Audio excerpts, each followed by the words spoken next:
Hello again. This video is for my brothers, the boys.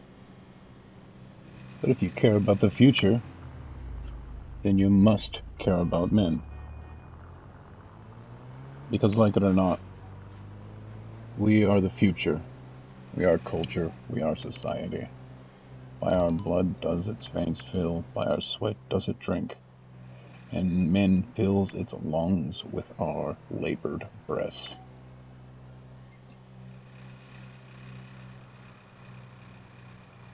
You want a future worth living, you stand with men. You want the path of pain, keep running around with all those ridiculous grifters, conmen.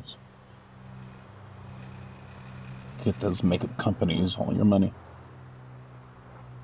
Ply your way in with the divorce lawyers. Continue pushing the agenda and macerate your children. As these same people leer on for their young flesh with a dark thirst to butcher and sterilize them and end your bloodline. Turning your poor child into someone who simply cannot. A genetic dead end. You show your cards and fake nails and fake eyelashes and fake teeth, fake face, fake hair, fake anatomy, oil-bloated curves, with everything you take from this world that has plenty for us all.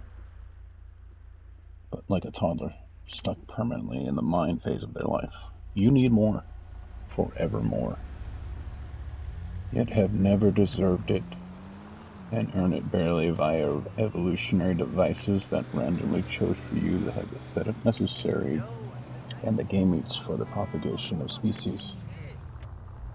But just because of this one passive biological thing, not unlike how a racist or sexist proclaims themselves to be supreme or their gender to be top, so they can afford themselves permission to look down on others on such a pointlessly nuanced thing as skin tone, geographical position, religion, or the color of the clothing you choose, or what you eat, or how you sing, or your culture to justify your hate, or in this case, supremacy.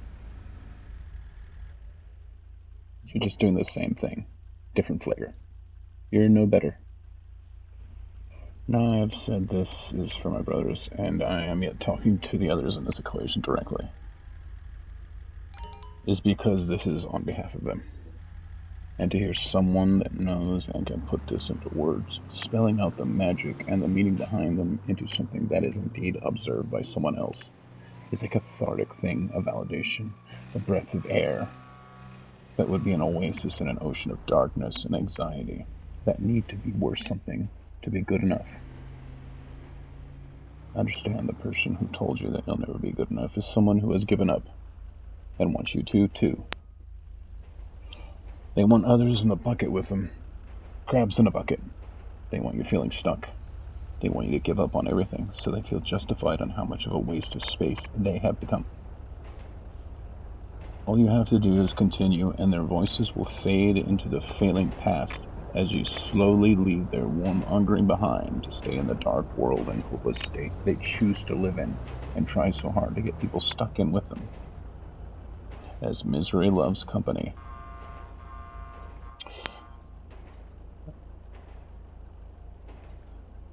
Case in point, I know it's a little late, but Amber Heard versus Johnny Depp.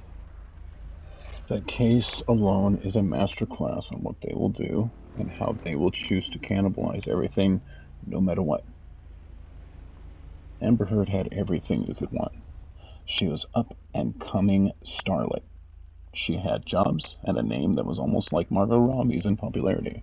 She had money, fame, fortune. She got married to people like Elon Musk and, of course, Johnny Depp, men who could give her anything, everything, nearly.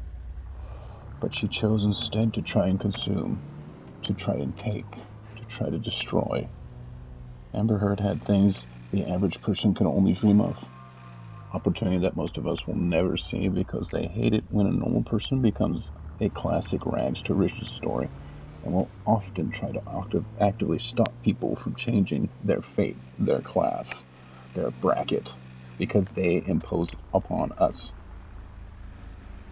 And Heard chose to be a traumatic mess of a person and claw and snarl and spit and hiss and destroy. She lost that case smashingly, and a lot of people were amazed she even took the case to court, considering all of the things that came up she was lying about, and the evidence that she herself put out in the forms of texts and pictures and social media posts with timelines that didn't add up, and people rolling over on her. I will tell you why she took it to court. The reason she went to court with that smug sense of superiority and seems to disacknowledge the evidence she has put forth that self-incriminates and undermines her trial is simple. She was so busy trying everything she could to ruin Johnny, trash his reputation, run his friends off, and talk behind his back at such a wanton clip that it would be literally impossible for her to remember everything she has done to try and slander and abuse Mr. Depp. And she probably honestly thought it would never be brought up, because they know how everything's tuned towards them. If she were a guy, she'd be in prison. And Johnny would be in a Lifetime-esque film and live his days out comfortably, starring in a daytime drama representing abused husbands. And there would be a special charity named after him to help men not be beheaded by these jackals. But alas, we live in reality, a society we made that is run by weak men and overbearing women who assume to be our betters and dictate our lives to us in hopes that we do not realize that we are him, brothers. It began with men of morals, ethics, principles, and values. Thank you, Hammerhand. And stout hearts. A feeling of justice, fairness, and freedom. And over time it has been eroded and hijacked by the pathetic and weak class of beta boys, who then opened it to these man-eating females, who can't stand men because they are too vile for men to endure without a serious case of Stockholm Syndrome. And they have been attacking the family they cannot have due to how warped and deranged they are. That they have let their inferiority complex make their hearts into this warped irony. Irony is very pure here. And now they actually waste our time and money with a farce like cases like Amber Heard versus Johnny Depp, fielding them as if they have some kind of validity and should be taken seriously, as if Amber was some poor fawn, legs shaking in the cold autumn winds that never did nothing wrong. Wah. While her lawyer essentially just talked a bunch of slanderous nonsense to Johnny's face in front of everybody and tried to defame and just drag him in court, and did his best beta try guy attempt at convincing everyone that he was this freakish monster that was abusive, and when it was just a wank meta session of classic female projection, but with the court as its megaphone and the cross-examination as her soapbox. Watching it go slowly sideways, and the looks of alarm when it didn't end up how they thought it would, did give me hope. But this worm is gonna take more than that to turn. And they lack conviction, and will, and power, and honor, and fortitude, and strength, and know-how, competency, and the sheer need to get it done. That is even in the most simplest and humblest of men. This society and our culture is worth fighting for, and worth dying for, my brothers. For what could be the potential we had, they've wasted in their eternal belligerent need for this fabled supremacy that exists only in their warped, deranged minds. We owe ourselves a better chance than what they've given. They are simply too weak and limited to be allowed to squander the entire hope for this world that is humanity any further. Reach out. Help your brother in need. Stop letting takers and users and abusers get away with taking people's lives from them. Bully them. Stop letting fools destroy our streets because of ego, hate, and rage.